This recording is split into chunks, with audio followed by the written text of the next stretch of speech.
और एक बात का ध्यान और रखना लोगों, अगर प्यार तुम लोग करना चाहो तो प्यार करने से पहले गुरु जरूर बना लेना। बिना गुरु के प्यार नहीं होता। अब आप लोग सोच रहे होंगे गुरु बनाने कहां जाएं, प्यार के लिए गुरु बनाने कहां जाएं? गुरु तुम्हारे घर में ही है। कौन? दूध और पानी। जब पानी को दूध में मिला दिया जाता है तो पानी का रंग कैसा हो जाता है? सफेद। पानी कहने लगा, बारे भैया प्रेमी हो तो तेरे जैसे हो, तूने मुझे अपने में मिला के अपने जैसे बना लो। हलवाई जब खरीदने आया तो पानी दूध के भाव में बिक गया। पानी कहने लगा, बारे भैया प्रेमी हो तो तेरे जैसे हो, तूने मुझे अपने में मिलाओ, अपने जैसो बनाओ, अपने भाव में बिकाइए लो। हलवाई ने दूध लाओ सो भट्टी पे चढ़ाई दो। पानी कहने लगा, भैया तूने मुझे अपने में मिलाया, अपने जैसा बनाया, अपने भाव में बिकाया, अब हम तुझे नहीं जलने देंगे, हम प्यार का बदला देंगे, पहले हम जलेंगे। और पानी का जलना शुरू हो गया। जो पानी जल के नष्ट हुआ, एकदम से दूध ने उफान भरी। भैया मैं तेरे बिना जिंदा नहीं रहूंगा। हलवाई ने दिल की हालत समझी और दो दो चुल्लू पानी मारो, सो दूध बैठ गया, क्यों बिछड़ो बहुत दोस्त मिलेगा। याद रहे लोगों, प्यार यदि करना है तो दूध और पानी से सीखो। आज रुक्मिणी ने क्या खत लिखा है अपने हृदय सम्राट भगवान कन्हैया के लिए।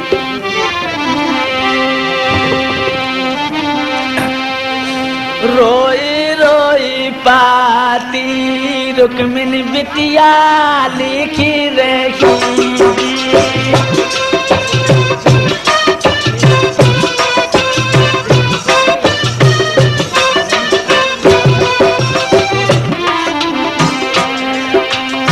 रोई रोई चिट्ठिया रुक्मिणी बिटिया लिखी रही। ये जी जाके दिल में, हमें जाके दिल में बहुत माला ली। रोई रोई पाती रुक्मिणी बिटिया लिखी रही।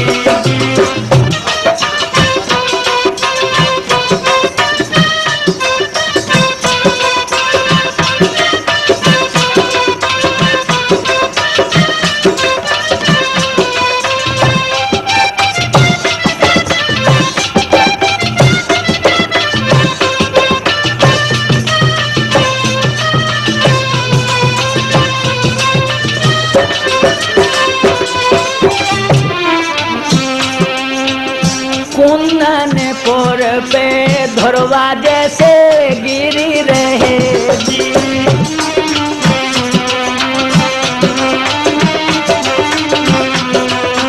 ये जी मोपे कोपी, हम्बे मोपे कोपी की चढ़ो शिशु पाली। रोई रोई पाती रुक्मिणी बिटिया लिखी रही।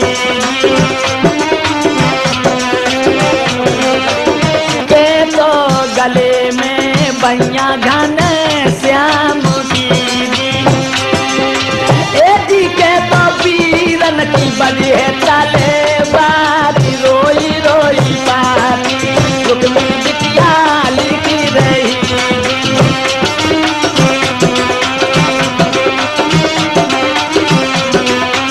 चिट्ठिया भेजू हम तो जाके हाथ में जी।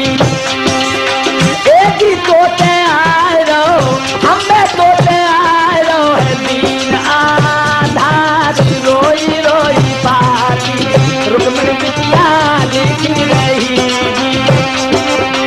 ये जी जाके दिलों में, हमें जाके दिलों में, हमें जाके दिलों में अधिक माला। रोई रोई पाती रुक्मिणी बिटिया लिखी।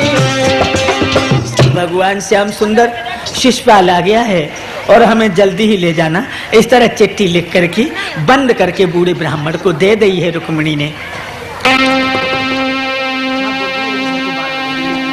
वहीं आ जाइए लोगों।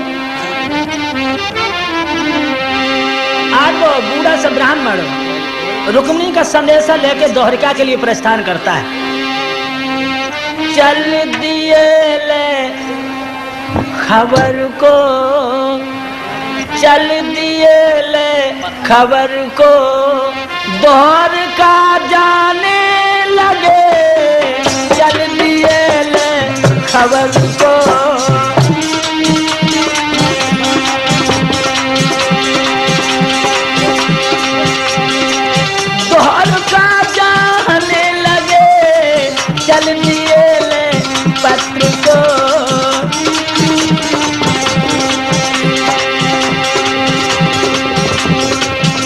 चलते चलते थक गए, बूढ़ो है ना बूढ़ो, चलते चलते थक गए तब विप्र घबराने लगे, चल दिए ले पत्र को।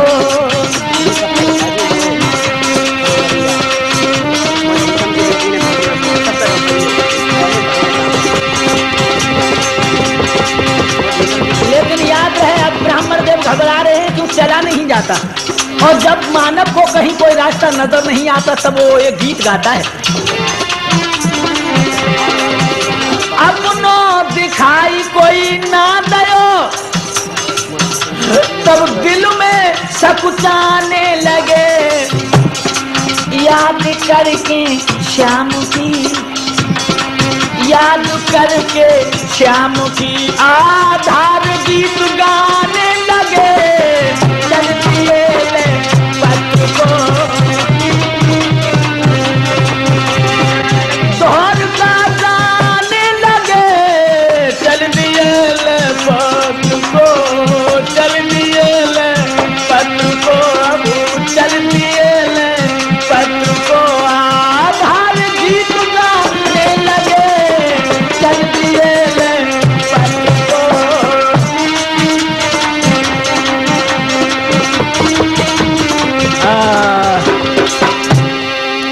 अब ब्राह्मण पे चलो ना जाते, और चलो ना जाते तो ब्राह्मण जी एक गीत गाने लगे, बुढ़ापो सबसे बुरो है लोगों, इनकम टैक्स से भी ज्यादा बुढ़ापे में दुख है।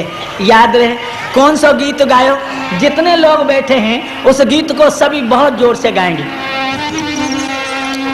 कौन सा गीत गा रहे हैं ब्राह्मण देव जब थक गए, सब लोग कोई चुप नहीं बैठेंगे, भगवान को गीत सब गाएंगे प्रेम से, क्योंकि सभी बुढ़ापे के उम्मीदवार हैं, बुढ़ापा सबको ही आएगा।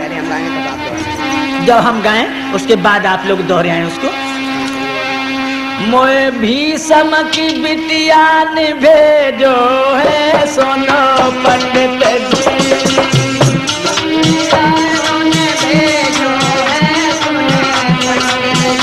मोए भीषम की बेटी ने भेजो है सोनो सावरिया, भीषम की बेटी ने भेजो है सोनो सावरिया। हम देखते हैं बहुत से लोग चुप बैठे हैं, भगवान का कीर्तन नहीं बोल रहे, बोलो बोलो, भगवान का कीर्तन में कोई टैक्स नहीं लगता, तुम्हें अपने अपनी ईमान की कसम हो और सभी खोल देना।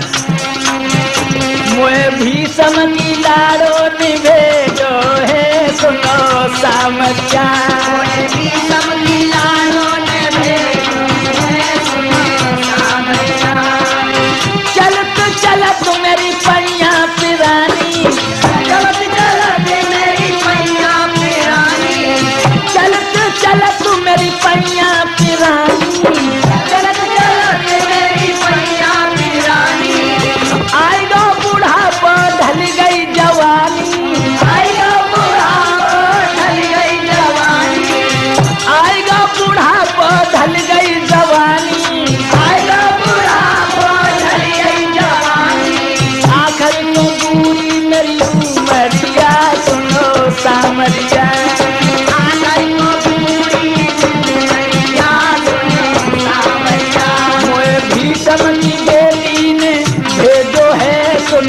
सावरिया,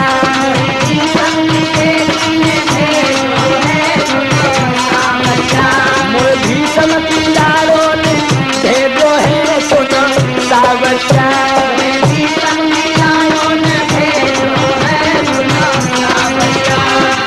सुंदर देखिए तू सरवर की छाया, सुंदर देखिए सरवर की छाया, विप्र ने आसन बगनी से जमाया,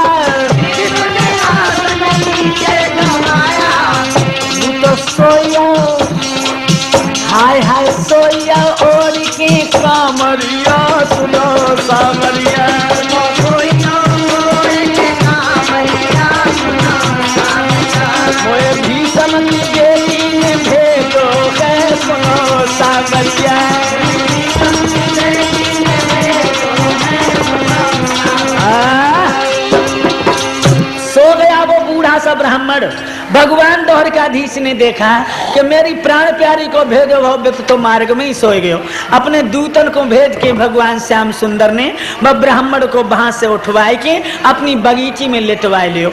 जब ब्राह्मण की आंख खुली, अरे भैया सर्व सोने की द्वारका बनी। आज ब्राह्मण देव जिस समय पहुंचे यादवों की कचहरी में, बंदियों सभी यदुवंशियों ने उठ करके ब्राह्मण देव का आदर किया, बिठाए लो, कुशल पूछी।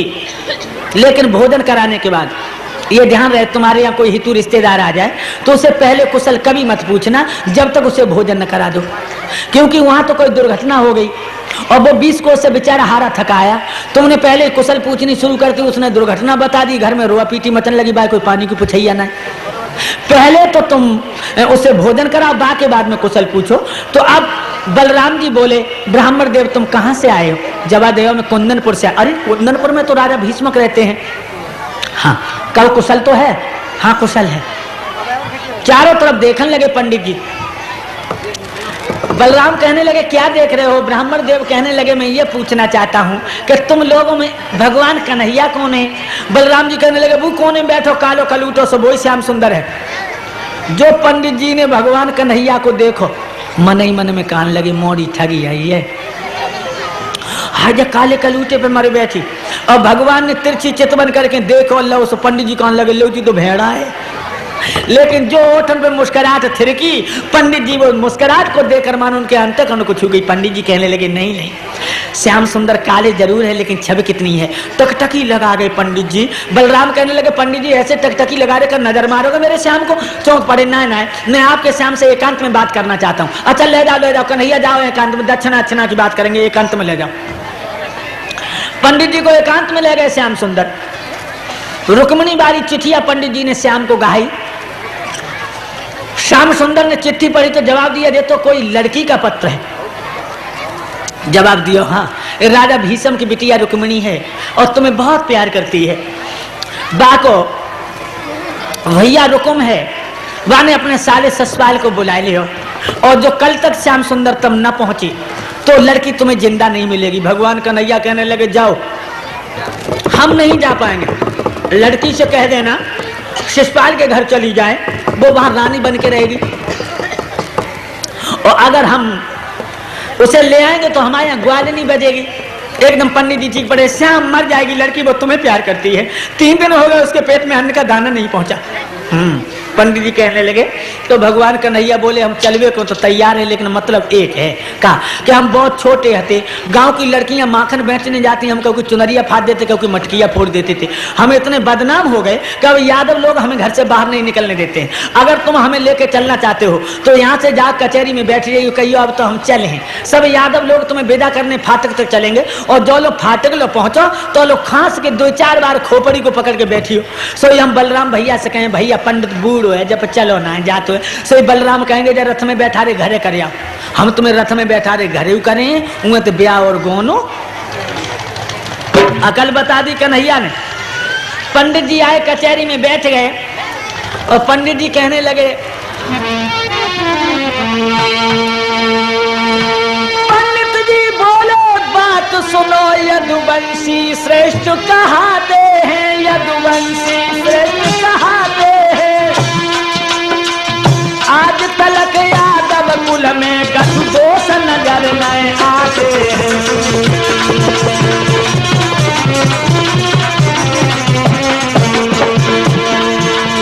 आज तलक यादव कुल में कछु दोष नजर न आते हैं।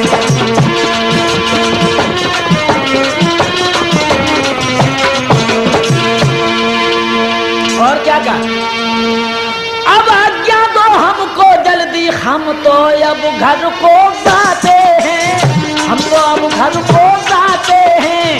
सब यदुवंशी उठ करके ब्राह्मण को शीश झुकाते हैं।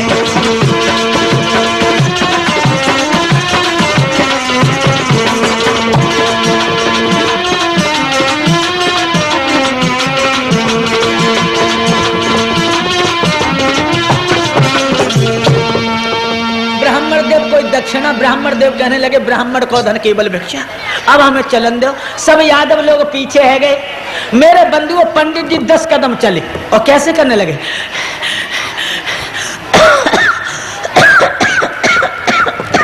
बैठ गए।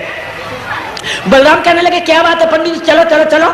और तो लोग कन्हैया पीछे लाते बोले भैया पंडित बूढ़ो है जब चलो नहीं जाते, और कहूं जो ब्राह्मण मरियो तो अहीन ब्रह्म हत्या लगे। बलराम कहने लगे तो मैं क्या करूं। श्याम सुंदर कहने लगे आपकी आज्ञा हो तो जब बूढ़े ब्राह्मण को रथ में बिठाल कैसे घर छोड़े। बलराम कहने लगे कन्हैया 2 सफेद घोड़ों वाला रथ ले जाओ, सो हवा से तेज उड़ने वाले हैं, और इतना ध्यान रहे पंडित को घर छोड़ के सीधे घर आना, रास्ते में कोई लड़की तुम्हें माखन का लोभ देती रहे, अब तुम खड़े मत होना, तुम सियाने हो गए हो। अब कन्हैया बोले तुम हमें पठे तो दो, हम तो कहीं नकटी के बात ना करें, जाओ 2 सफेद घोड़ों वाला रथ भगवान श्याम सुंदर ने सजाओ और पंडित जी को बैठा लो, और जो लोग रथ दोहरिका में चलते रहो चलो धीरे धीरे धीरे धीरे धीरे धीरे, हाय जो दोहरिका आते रथ उन्हें करो का भाव। और उड़ियो सरौरे सोरग में पहुंचो जाई,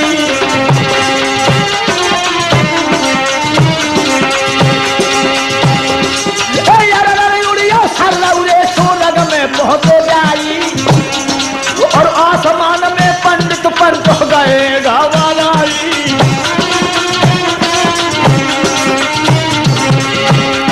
महाराज जब पंडित दिल में गए दहलाए, और ऊपर से जो गिरे तो हड्डी पसली मिली है नाय। पंडित मन ही मन में गए अहीर झांझल पर गए, पंडित मन ही मन में गए अहीर झांझल पर गए, पंडित मन ही मन में गए अहीर झांझल पर गए।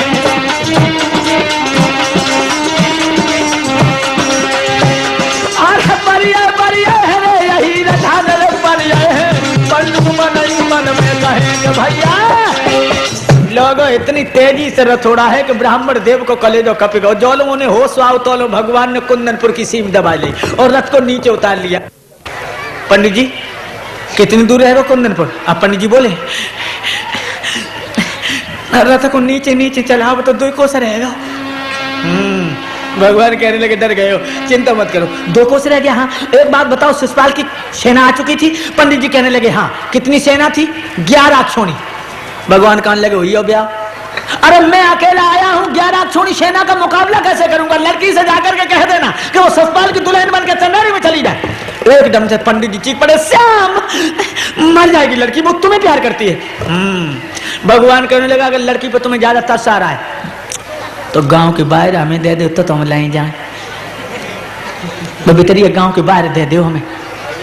पंडित जी कहने लगे हाँ। पूर्व पश्चिम दक्षिण 3 दिशाएं घिरी हैं। उत्तर वाली दिशा खाली आलोबा भवानी का मंदिर है, वहां रुक्मिणी पूजा करे। तुम तो रथ ले चलो पूजा की तरफ, और हम रुक्मिणी को पूजा के बहाने भाई मंदिर में भेज देते हैं। सो हमें रथ में धरियो ले जाइए। भगवान ने रथ कर दो मंदिर की तरफ और पंडित जी हुई है घर की तरफ। इधर क्या हुआ लोगों, रुक्मिणी आंगन में बैठी सिसक रही है। बूढ़ा ब्राह्मण ना पहुंचे होएगो, कल मेरी भामरे पड़ जाएंगी, परसों मैं चंदेरी में चली जाऊंगी, मैं जिंदा नहीं जाऊंगी। और कैसे रोने लगी। अरे दिल में नाले धीर धारूंगी, मर जाऊंगी मैं।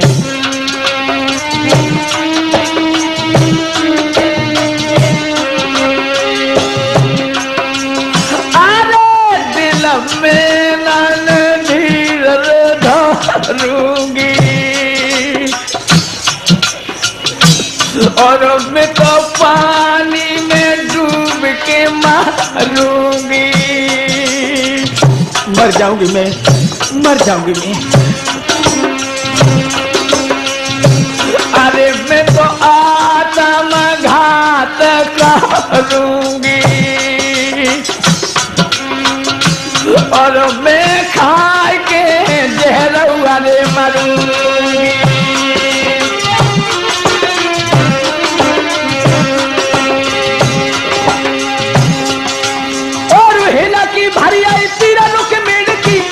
सोने ले हमारे घर और मुरू मारे दो तोरे दहलिया के दुनिया छाड़ छाड़ हो जाए।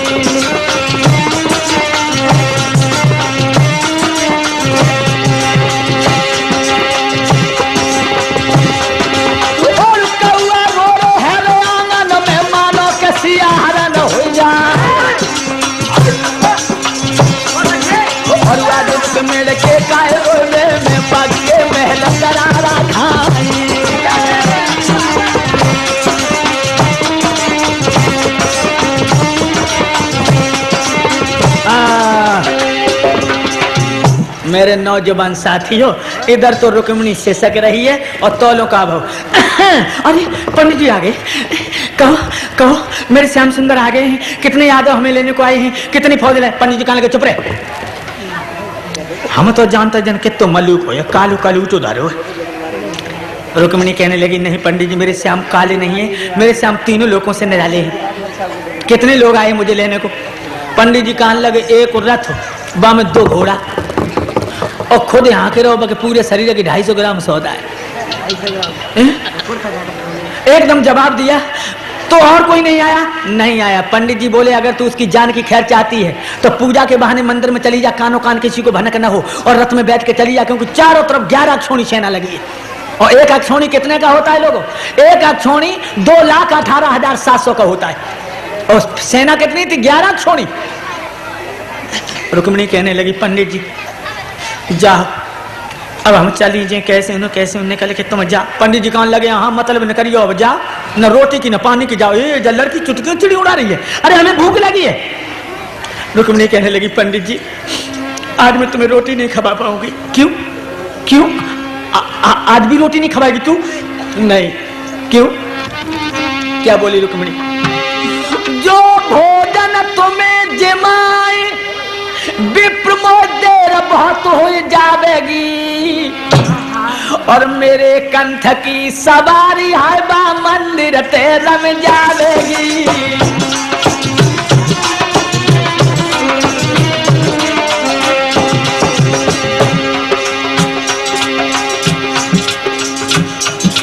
और हम तो जावे चली के पंडित सासुलिया घर आइयो रे,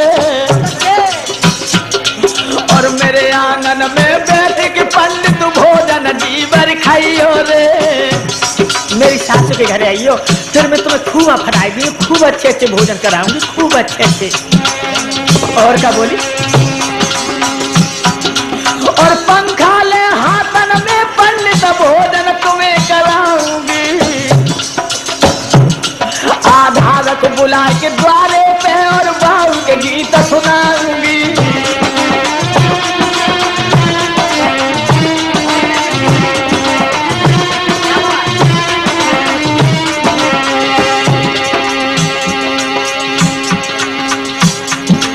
आधारक बुला के आंगन में मैं बाके गीत सुनाऊंगी, और जो कटु है उपकार का पंडित बदलो सब चुकाऊंगी।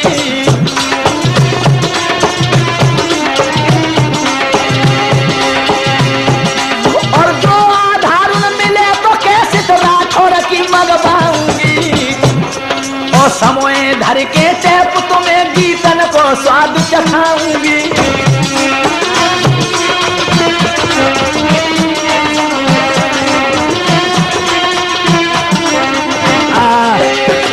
चिंता मत करो। पंडित जी कहने लगे तो ठीक है, मेरा भोजन उधार है, जब तू ससुराल पहुंच जाएगी उस वक्त मैं आऊंगा, लेकिन इतना ध्यान रखना कानों कान किसी को भनक न हो। पंडित जी चले गए। जब रुक्मिणी चुप चली है श्याम सुंदर से मिलने के लिए तो आत्मा से एक झनकार उठी, ओरी पगली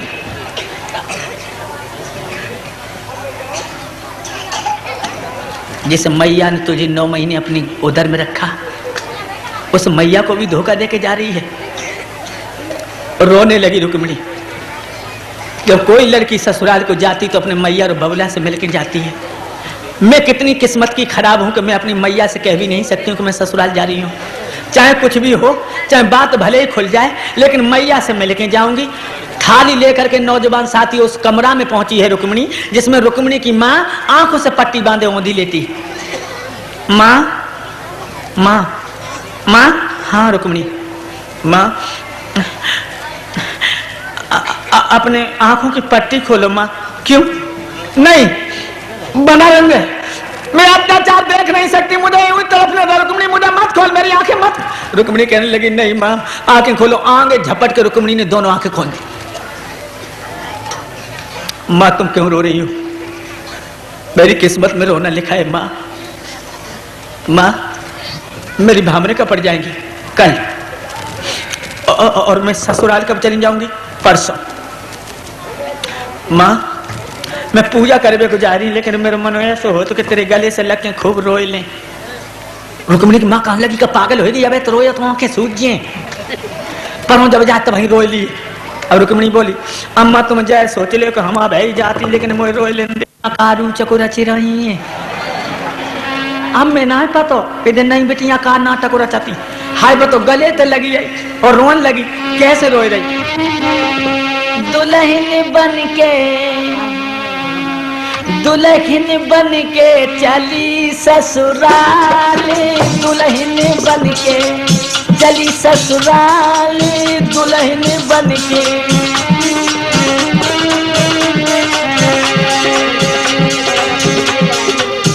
दुल्हन बन के चली ससुराल, दुल्हन बन के चली ससुराल, दुल्हन बन के। और क्या बोली? दुख सुख की का मैया सो कहले, मोए पुछ घर के गोद में कर ले आखिरी प्यार, दुल्हन बन के चली ससुराल, दुल्हन बन के चली ससुराल, दुल्हन बन के।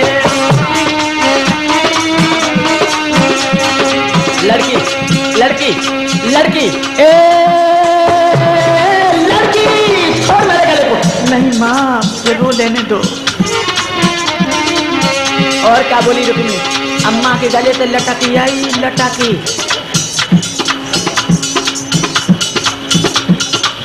रोए खूब रही है, लेकिन कन्हैया तो मिली वे कल पेट में लड़ुआ फूटत है लड़ुआ।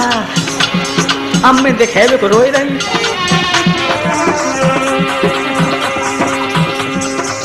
जोन में बबुला की गलियन में खेली अम्मा,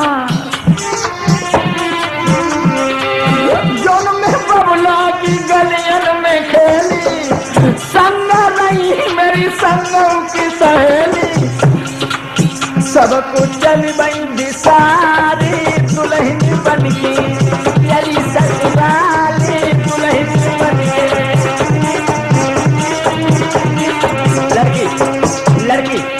लड़की ए लड़की छोड़ मेरे गले को। नहीं माँ रो लेने दो। ओ मैया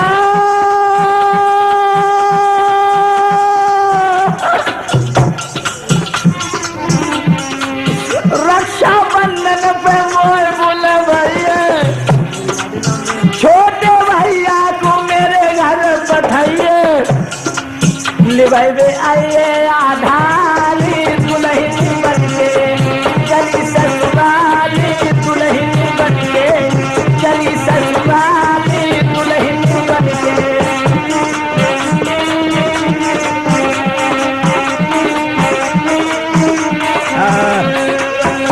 लड़की छोड़ मेरे गले को। 1 घंटा हो गया रो रही है, ये ध्यान रहे।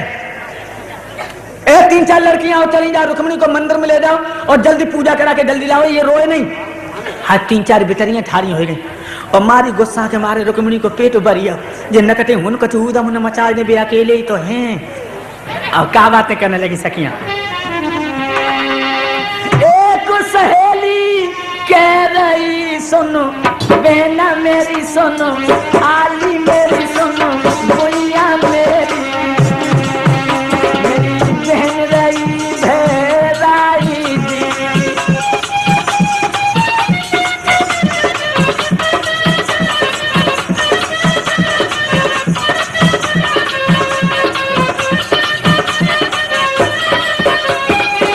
दूजी सहेली कह रही सुनो, आली मेरी सुनो, भैया मेरी सुनो, बहना मेरी, जय घरुआ नान सुखाई जी।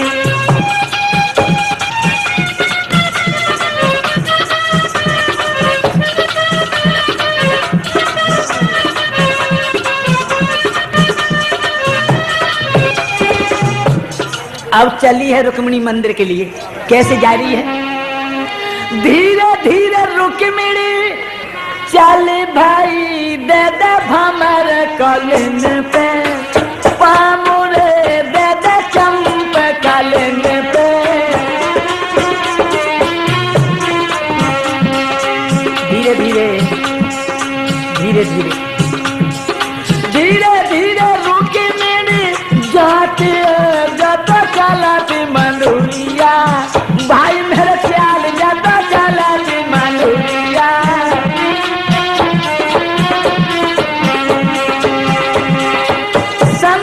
सहेली कह रही जाको पाँव सबाओ, उठ रहे जाको पाँव सबाओ।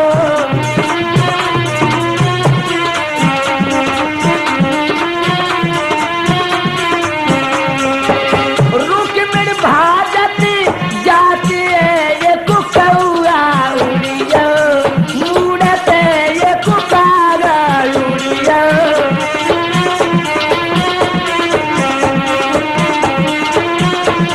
एक कौआ काँव काँव करके जब उड़ो तो रुक्मिणी कौआ से कहा बोली, कागा सब तन खाइए, चुन चुन खाइए मेरो मांस, दुर्ने ना मत खाइए मोई किया मिलन की आस। रुक्मिणी भागत जाती है जय श्याम मिलन की आस है, जय श्याम मिलन की।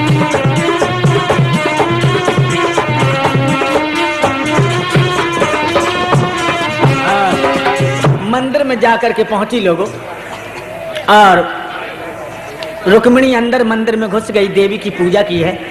तब तक भगवान कन्हैया ने मंदिर के पीछे से रथ को हटा करके सामने खड़ा कर लिया। जो रुक्मिणी मंदिर में से निकली, चारों लड़कियां साथ निकली हैं। अब भगवान कन्हैया रथ में कहने लगे, बाहरी पंडित हमने एक बुलाई बने 5 पठे नहीं। अब क्या कहने लगे, जब कौन सी मेरी रुक्मिणी है समझ में नहीं मेरी आवे, और रथ में बैठा मोहन मन ही मन में साकू जावे। महाराज हृदय में मोहन करे विचार, और कौन सी मेरी रुक्मिणी किन को रथ में ले बैठार। क्या कह रहे, अब हम कौन कौन कौन ले जावे सब ये कई रूप खड़ी है। अब हम कौन कौन कौन ले जावे सब ये कई रूप खड़ी है। अब हम कौन कौन एक रूप खड़ी है ही अनु सब ये कई रूप खड़ी है कि अब हम कौन कौन कौन। ये बात दो जगह फिट होती है लोगों। हनुमान पर्वत पे पहुंचे दिल में फिक्र बड़ी है, एक ही रंग की सब बूटी अब नहीं पहचान पड़ी है बरिया। कौन कौन कौन ले जावे सब एक ही रूप खड़ी है। अब हम कौन कौन कौन।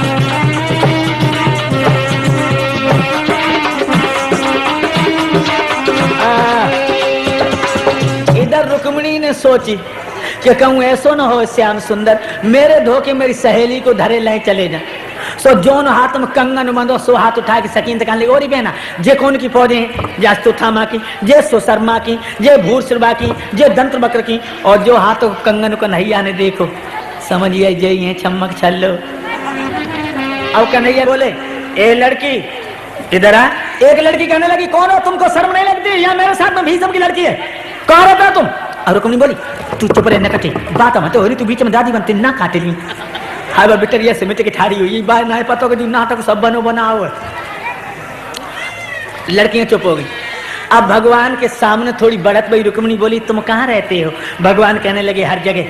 अब पिछले बिटरियां कान लगी, और बहना बना सिर रही है। जिन पूछी कहाँ रात बुका, तो हर जगह। लेकिन वो नहीं जानती कि श्याम सुंदर के लिए कोई जगह खाली नहीं, वो 17 चल में व्यापक है।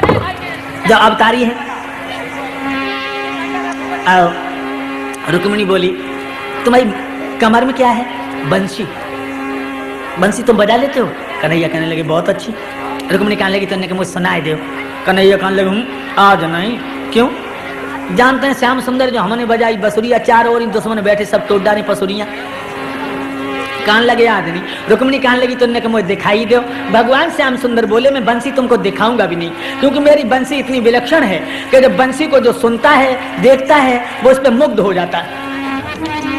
अब रुक्मिणी बोली, सो कितनी कीमती बसुरिया, छाती के दुकान धरे हैं। तो भगवान बोले, सुनो कीमती पूछ रही हो तो। कुमेर घड़ा में एक पेड़ जमो में बंसी के नाम कटाई धरी है।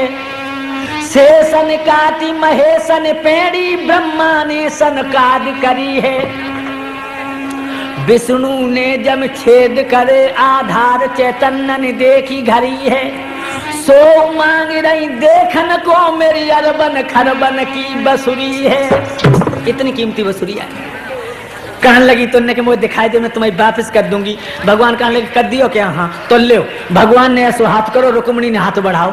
भाव का वही भाव जो होना आ रहा तो सोई। नजरबाज ने नजरबाज को नजर मारते नजर से देखा, और नजरबाज की नजर पड़ी तो नजर चुराते नजर से देखा। भगवान ने झपट के बसुरिया तो अपनी गोदी में डाल ली। और क्या किया? ओ मनमोहन में पकड़ी जाती झापाटी कालाई, भीषम की बिटिया रथ में भैया लइए जट बैठाई। महाराज बिचरिया मन में गई दहलाए, और ले गो बहना जिज्जी को गौलवाए। जो भगवान ने रथ में बैठा रो रुक्मिणी को बिचरिया भागी, और भागी बिचरिया थी मंदिर पे गई महलन की सूद लगाए। और राजा भीषम के आंगन में बिटिया गिरी समारोह खाए, और मैया बोली जब रुक्मिणी मेरी मोहरी को दियो बताए। अब एक बिचरिया बोलने लगी, अम्मा सुन ले कान लगाए। तो राजा भीषम के आंगन में लड़कियां गई, रुक्मिणी की माँ बोली रुक्मिणी कहाँ? अरे रुक्मिणी कहाँ? एक लड़की कहने लगी अम्मा अब कोई करिया करिया तो हाय जिंदगी को ले गो है। अब कोई करिया करिया तो साबु पहना को ले गो है। अब कोई करिया करिया तो हाय जिंदगी को ले गो है। अब ले गो है अम्मा बहना को ले गो है। अब कोई करिया करिया तो गए अम्मा। तो रुक्मिणी की माँ ने पूछा रुक्मिणी कहाँ? रुक्मिणी का एक लड़की कहने लगी मंदिर में पूजा कर भी गई, सोहन कोई कालो कलू तो चलो आओ। और जिज्जी को हाथ पकड़ के रथ में धर लो। जिज्जी चुप धर रही, उन्हें हाथ पाना ही फड़फड़ा है।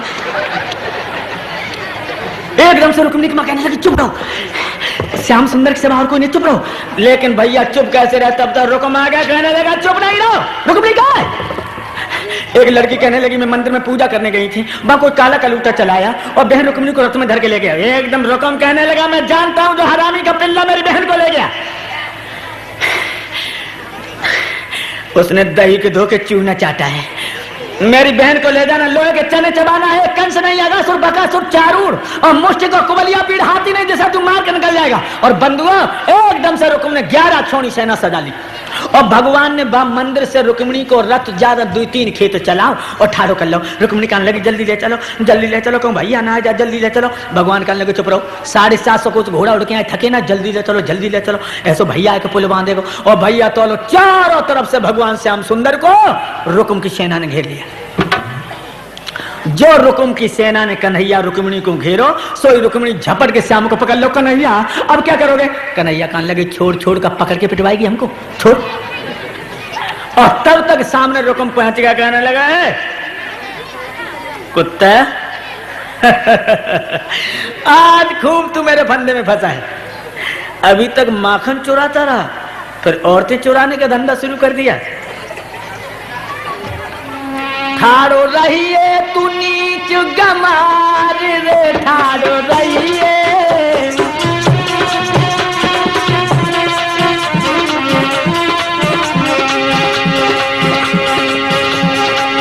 ठाड़ो रहिए तू नीच गमार रे, ठाड़ो रहिए।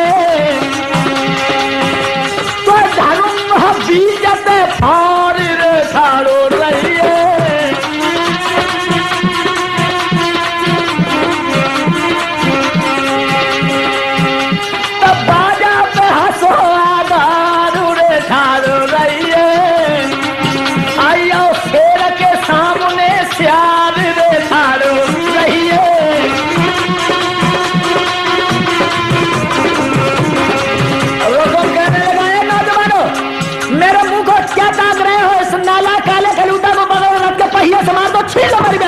भैया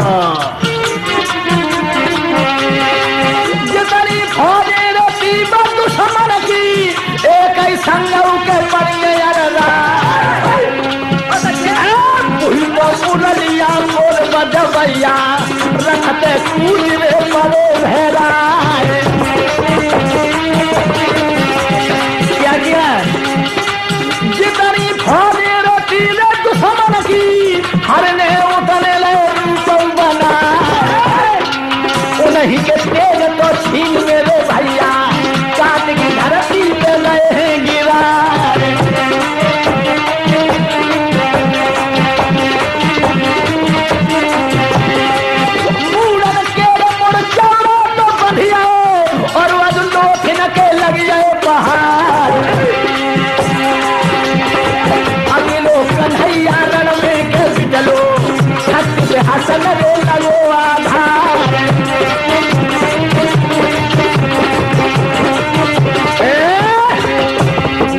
नौजवानों, अकेले श्याम सुंदर ने 11 अक्षौणी सेना को तहस नहिश कर दिया। और जो रुकुम ने देखा कि फौजें समाप्त हो गई, एकदम से रुकुम मैदान को छोड़ के भागा। कहाँ के लिए? शिशुपाल के लिए। और रुकुम भाजी और रण खेतन पे मरद सुन ले अर्ज हमारी, और लगी कचेरी शिशुपाल की हमें रुकुम पहुंचिया जाए। क्या बोला रुकुम? और रुकुम कहा तू ऐसे शिशुपाल जीजा सुन लो कान लगा, तुम तो सोए सुकन दिया में गुंडा बहनी गाओले भाई। और तब शिशुपाल रुकुम से बोलो जीजा जी को हमें बताए, और किए बोले गो अरे हत्यारो हम बाजियत छोड़ी है ना। और तब रुकुम तो बोलन लागो जीजा देर करो अब ना। और तब शिशुपाल जागो देहरो जीजा फिक्र करो तुम ना। अब तो जीजा जीना पड़िए गोलन भापर जी है, अब तो जीजा जीना पड़िए गोलन भापर जी है। एकदम से रुकुम कहने लगा, रे होने वाले जीजा तुम तो यहाँ बैठे हो और जिज्जी को तो कृष्ण लिए जा रहा है। शिशुपाल को हम लोग जीजा गो कितनी दूरी दे तो बताओ। वो बात है जीजा कह रहे हो, वो बात है। इधर तो शिशुपाल ने अपनी 11 अक्षौणी सेना सजा ली और ये द्वारिका में बलराम पूछने लगे, कन्हैया ब्राह्मण को करवेगा अभी ना आओ। एक लड़का कहां लगो, हमने अकेले में जाके जो उनकी बातें हो रही वो सुन लेंगे। कल लड़की की चिट्ठी आई थी। बलराम के दिमाग में हथौड़ा लगा। राजा भीष्म की लड़की रुक्मिणी को लेने गया है श्याम। एकदम से बलराम ने हल मूसल उठाया और घोड़ा पर सवार होकर भाग दी। बलराम का हथियार था हल और मूसल। हल में खोपड़ी फंसा लेते तो मूसल की ठोक लगा देते थे। जा करके जहां लाश पे लाश लगी वहां पहुंचे। कन्हैया ने जोश बलराम को देखो एकदम कहने लगे, और गजब हुई। और रुक्मिणी कहने क्या बात है? भैया आ गए। भगवान रथ के पीछे खड़े हो गए। बलराम ने आते आते कहा, श्याम तूने हीरो की नाक कटा दी। अरे किसकी लड़की को भगा लाया तू? अब कन्हैया रथ के पिछेला से निकल के बोले, भैया मेरे दो सुनाई तो जाए चिट्ठी भेजी थी। बलराम कहने लगे, क्यों लड़की? तूने अपने माँ बाप के नाम पर पानी फिरा कर मेरे श्याम को भी बदनाम कर दिया। एकदम से अपने जेठ को देख करके रुक्मिणी ने घूंघट मार लियो और आंख में आंसू भर के बोली, दादा मेरा भैया मेरी शादी अपने साले शिशुपाल के साथ में करना चाहता था। मैंने अपने सतीत्व की रक्षा के लिए आपके श्याम सुंदर के चरणों की दासी बन गई हूँ। बलराम कहने लगे, क्या कहा? तेरा भैया तेरी शादी अपने साले के साथ में?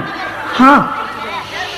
बलराम कहने लगे, तो चिंता मत कर बहू, हम तेरे भैया के दांत इकट्ठे कर देंगे। और तब तक शिशुपाल ने चारों तरफ से आकर के घेर लिया कृष्ण और बलराम। शिशुपाल कहने लगा, जो लंबी थोंद वाला कौन आ गया? ए नौजवानों, जो लंबी थोंद वाले की थोंद में भाला भोंक दो और जो काले कलूटा को हाथी से मरवा के लड़की को छीन लो। अब भगवान कन्हैया की तरफ देखे बलराम कहने लगे, कन्हैया तुम बहू को छोड़ के लड़ने मत जाना, इतने धान मेरे मूसल के लिए ज्यादा नहीं है। टूट पड़े जवान करके जो रे दाऊ में धर के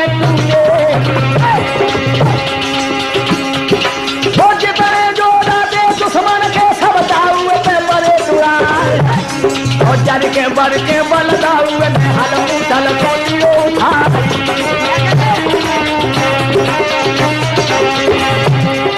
दाऊ रूढ़ पड़े दंगल में दैया मारा मार मचाए और पूरब से दे भारत हरैया और पश्चिम को चले लड़ाए और छेदे जौन हाथ मूसल में ऊपर से दे ठोक लगाए और जरे हाथी के मूसल में ढलन में चीखे और मर जाए और जोन ऊंट में मूसल में लंबी भीत द्वार हो जाए और जरे घोड़ा में मूसल में चारों सुम गरल हो जाए। चौक चौक का तीर दाऊ की मर्द सुन ले कान लगाए और जितनी फौज देती है दुश्मन की सब दाऊ ने जाए। मैदान साफ हो। शिशुपाल ने देखा हमारी फौज समाप्त। एकदम बलराम के सामने जाकर कहने लगा, सिपाहियों को मारने से नहीं फायदा, मेरे सामने आ जा। बलराम कहने लगे, दिल के अरमा पूरे कर लो दोस्त, वरना बाद में तुम्हारे मन में कोई अरमा रह जाए।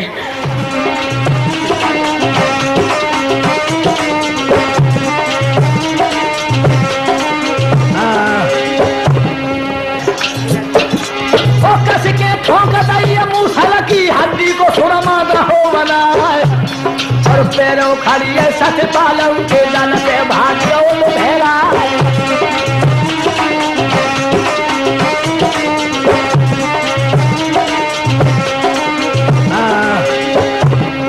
शिशुपाल मैदान छोड़ के भाग गया लोगों। अब रुकुम ने संकल्प किया कि अगर कृष्ण और बलराम में से दो में से हमने एक को न मारा तो हम जिंदा कुंदनपुर में मुंह नहीं दिखाएंगे। और जहां भगवान कन्हैया रुक्मिणी के पास बैठे थे, रुकुम सामने पहुंचा कहने लगा है मेरी बहन को घेरे क्या बैठा है, नीचे आ जा। अगर तू जीत जाए तो मेरा बहन ही है, वरना मेरे हाथ में तेरी मौत है। भगवान कन्हैया मुस्कुरा के कहने लगे तो तुम हमसे लड़ना चाहते हो? हाँ आजा नीचे। जो भगवान कन्हैया नीचे कूदे, रुक्मिणी ने कलाई पकड़ ली। श्याम श्याम श्याम नहीं जाने दूंगी। क्यों? छोड़ मेरी कलाई को पकड़ रही हो तू? रुक्मिणी कहने लगी नहीं, मेरे भैया जबरू तुम हल्के हो पिया कर जइयो।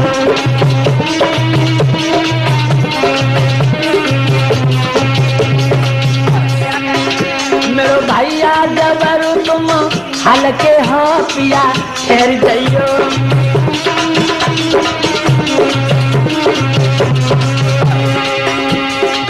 रोई रोई मैं भैया को मनाऊं, ओ सामरिया तेरे हाथ खाऊं। तुम बेचूं तो बोली सकल के हो पिया कर जइयो। मेरो भैया जबरू तुम हल्के हो पिया कर जइयो। मेरो भैया जबरू तुम नेकी पति जो कंठ हुई गए है, सासु की देहरी जा देख नहीं पाई है। मेरी दो अखियन के पल के बोलिया कर जइयो। मेरो भैया जबरू तुम हल्के हो पिया कर जइयो। मेरो भैया जबरू तुम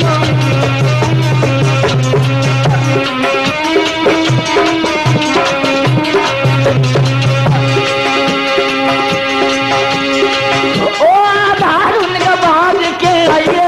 अरे बात का है, कम से कम बात तो बताओ। ओ आधार उनका भाग के आइए। बोलो बोलो बोलो। मेरे श्याम को कोई समझाइए, तुम बेचूं तेज अकल के बोलिया कर जइयो। मेरो भैया जबरू तुम हल्के हो पिया कर जइयो। मेरो भैया जबरू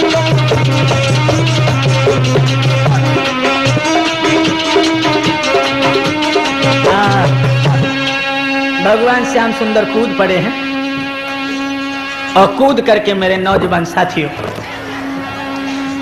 आज रुकुम से लड़ने लगे। बहुत देर तक लड़ते रहे। बाद में रुकुम को धरती पर पटक दिया। भगवान श्याम सुंदर छाती पर बैठ गए रुकुम को मारने के लिए। तब तक रुक्मिणी आई और अपने पिया के सामने अपने आंचल को फैला के कहने लगी, कंठ मारो नहीं भैया को। क्यों? जब जो कछु गलती बनी माफ कर दीजिए, कहने लगी।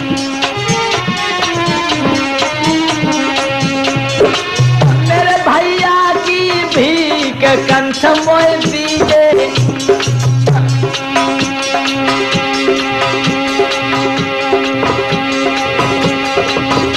मेरे भैया की भीख मुझे दे दो। महाराज के जब मैं पियर में आऊंगी, मेरी सखियां बोले बोले होने में कहा बताऊंगी। कंठ जब पियर में आऊंगी,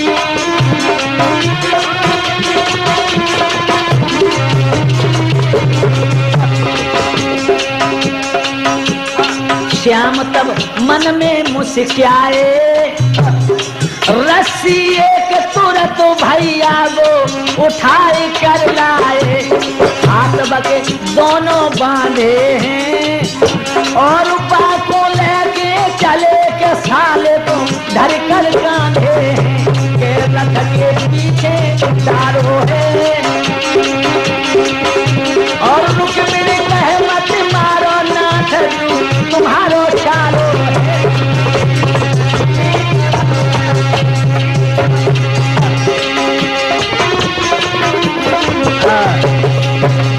भैया इस इस तरह से रथ के पीछे बांध दिया।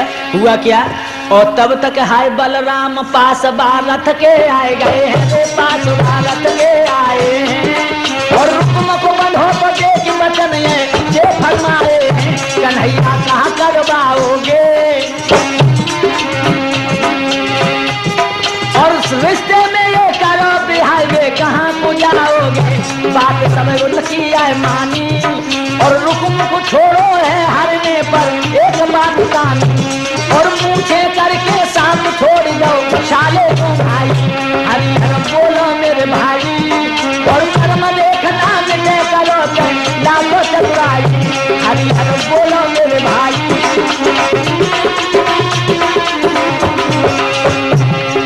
क्या हुआ, भगवान रुक्मिणी को ले जा करके द्वारकाधीश द्वारका में वैदिक रीति से उनके साथ विवाह कर लेते हैं।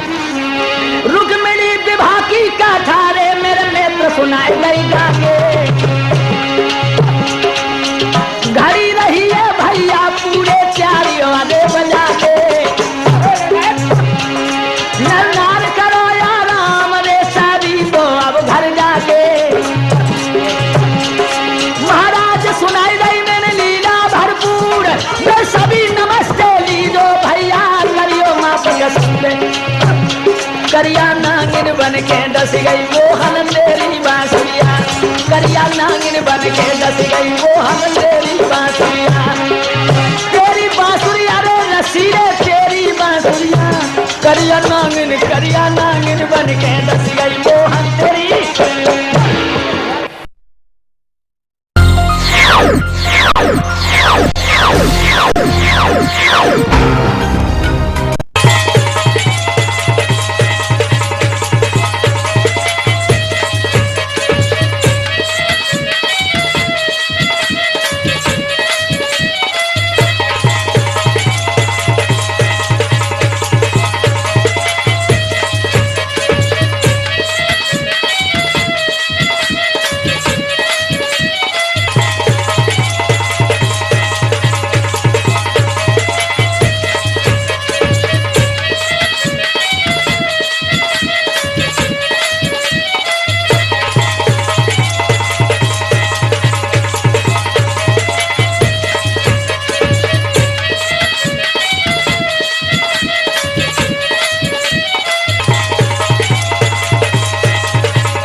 और